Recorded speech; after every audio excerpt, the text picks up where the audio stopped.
excited to share this committee and about the opportunity that we have as committee members to bring to light the circumstances, the challenges, and opportunities relative to the almost 2 million New Yorkers who live in poverty in our city. Today, the committee will hear testimony from the administration, business owners, employees, researchers, and advocates concerning worker cooperatives. This model, worker cooperatives, are businesses that are owned and managed democratically by employees.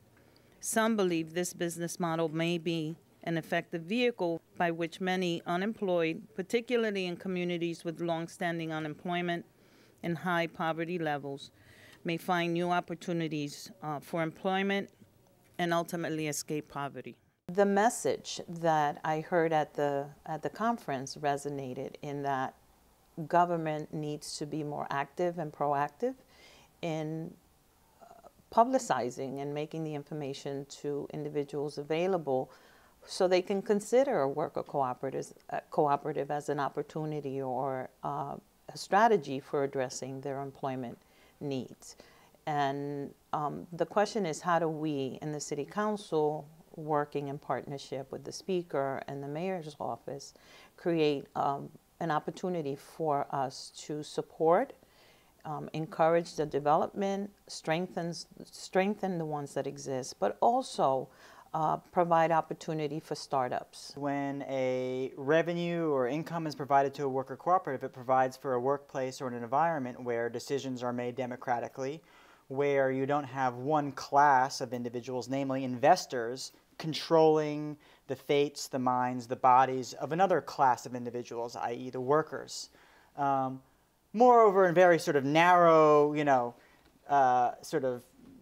dollar terms, right? When a dollar is paid into a worker cooperative, when you sort of consume a product or the services of a worker cooperative, that money is going to be divided equitably among the workers. Right now we only have about 23 co-ops in New York City.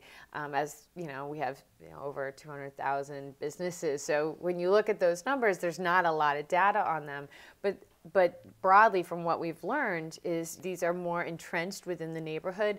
As the members are locally, living in the community, they are starting these because they have, more often than not, seen lack of opportunity and a desire to not only stay, but also to bring wealth to their neighborhood. And that's the critical part, is the sort of spirit in which they're founded and developed it's more than just the idea of a business. It's about the community. And I think for that reason alone, they offer a really exciting opportunity for some of the most challenged neighborhoods that need a new vision and a new approach to economic development. We need to get the information out. One of the things that we got at the hearing is that there is not enough information in the public about the worker cooperative being an alternative for business as a business model, and that we in the city must be doing more outreach, public information and education to put the information out there and let the energy create the possibility for people. How do we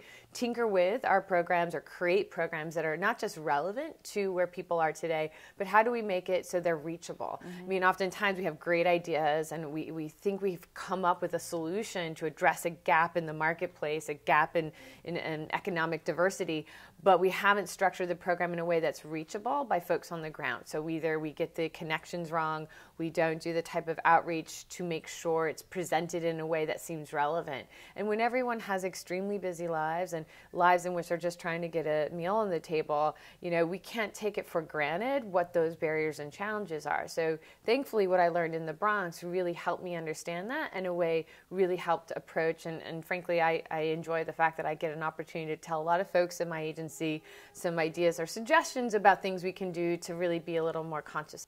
We're not merely advocating that it would be nice or it would be fun or it would be good to have worker cooperatives. We're arguing ultimately that this is sort of a moral imperative, that really every employee, every worker, every human being has a right to democracy in the workplace. Now, in terms of moving the conversation in that direction, that's going to take decades, maybe even centuries.